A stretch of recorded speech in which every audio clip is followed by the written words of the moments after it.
tema may tungod sa pagkainahan sa Diyos sa mahal na Birhen na Maria. Kung maghistuta o pagkainahan sa Diyos sa mahal na Birhen, doon ay upat ka mga butang nga atong iklaro. Nga kining upat ka mga butang wala ni itudlo sa atong simbahan nga Katoliko. Ug mao ni ang gigamit sa laing tinuohan nga atake batok nato. So ang ilang mga atake nahimo nga palasyos gitawag na instrument palasi.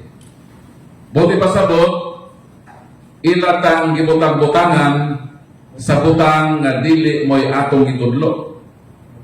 So mo nang klaro po nato ha, unsa ning upat nga dili mao ang gitudlo sa atong simbahan may kalabutan sa unang dugma sa pagkailahan sa Dios sa mahal na Birhen. Ang una, kitang mga Katoliko wala ta magtudlo nga si Santa Maria inahan sa Dios nga Amahan. Karon ta niya? Unsa ato wa itudlo? Wala ta manudlo nga si Santa Maria inahan sa Dios nga Amahan. Ikaduha, nga kita wala manudlo nga si Santa Maria inahan sa Dios Espiritu Santo. Ha? Pag mo'y tag si Santa Maria inahan sa Dios, wala nga diha maapil ang Dios nga Amahan, wa pod maapil ang Dios Espiritu Santo. Klaro? Klaro. Ikatulo, nga wala nato itudlo, wala ta manudlo nga si Santa Maria na una pa sa Dios. Kay mao ni ang gamiton sa laing tinuohan, moingon sila, ngano moingon man mo, nga inyong Maria inahan sa Dios. Nga nauna man ang Dios. Naulahiman kanang inyong Maria. So atong deklaro nga ang atong pag-ingon ngay Santa Maria inahan sa Dios, wala kita manudlo ngay Santa Maria na una pa sa Dios. Una gyud ang Dios. Naulahi Santa Maria. Pero sa dihang nahimong tao ang Dios nga nagpakatao, isa may una po. Si Maria po ang nauna. Ha? Sa dihang, ang Diyos nahimong tao. Klaro naman sa inyo? Okay, klaro na. O sa may kaupat, wala tamanodlo nga si Santa Maria Diyos. Kay mo yun na ba sila? Sa unsang paagi, nahimong inahan sa Diyos ang inyong Maria. Diyos, paday si Maria. Ha? Mo na ilang mga gigamit ng mga pangutana to attack the dogma of the Blessed Virgin Mother that Mary is the Mother of God. Sige lang ko, kaya kung patay na siya, nag-consume ng battery. Pero nag-continue na siya pag-record. Salamat po sa imong concern. So, kalikon na to.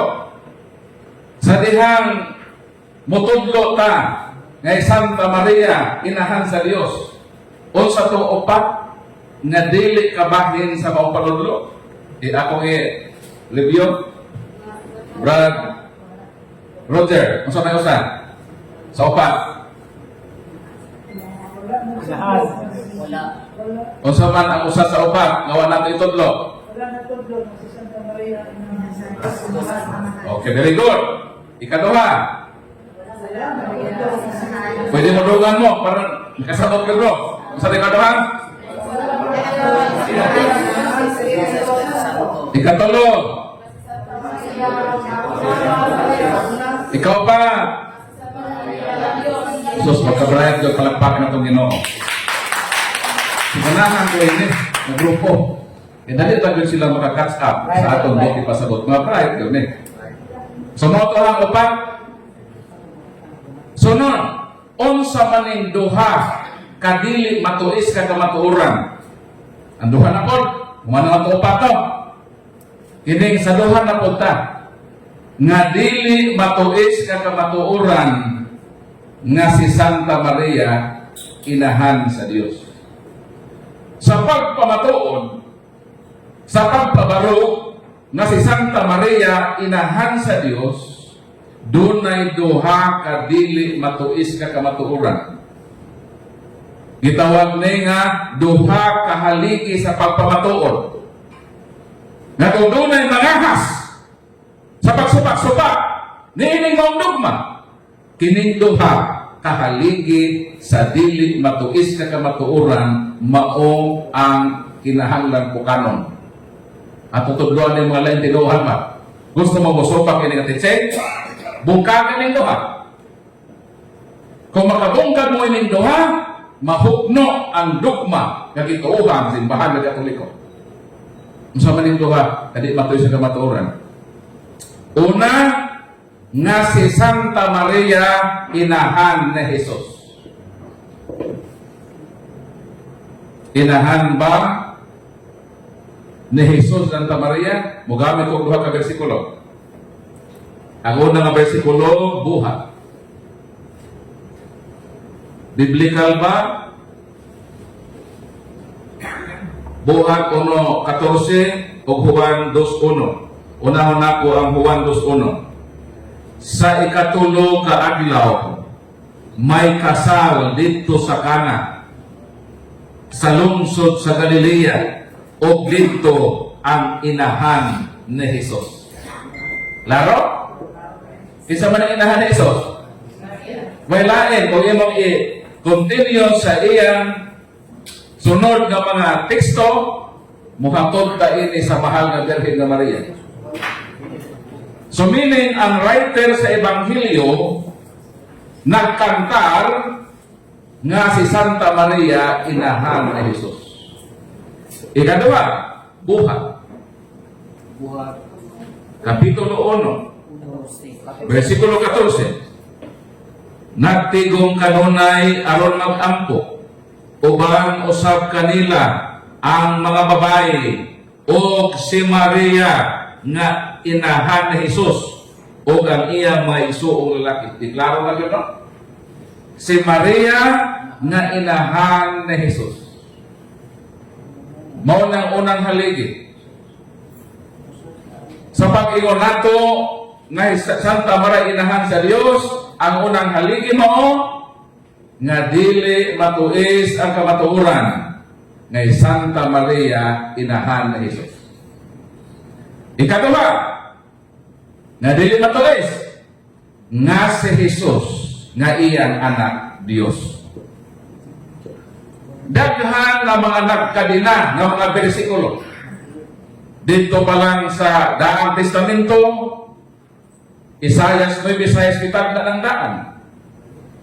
Nga alang kanato ang usa ka bata mataw, alang kanato ang usa ka anak lalaki gihatag, igatungtong sa iyang abaga ang kagahuman.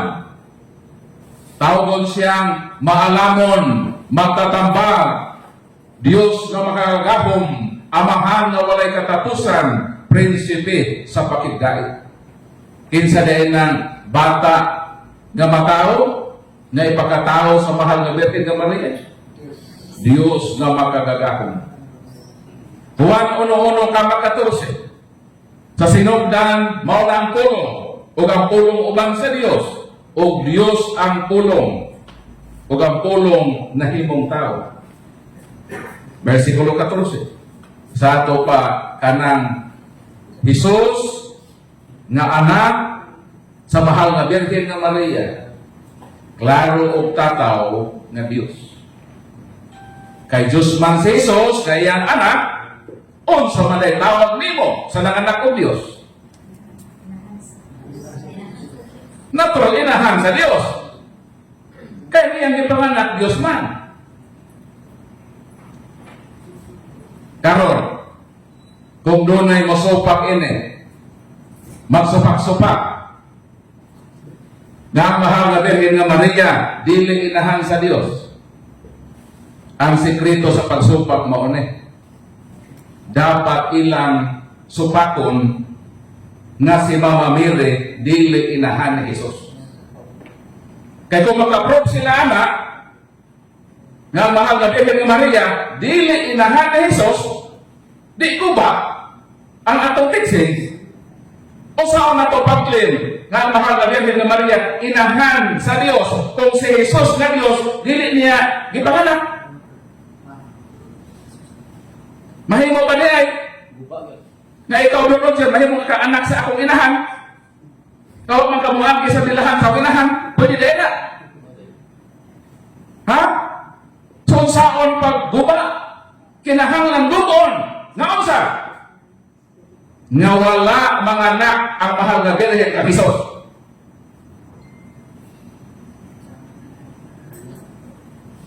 Kaya kung ma-establisar ka na nga wala day manganak, wala day magmagdos ha,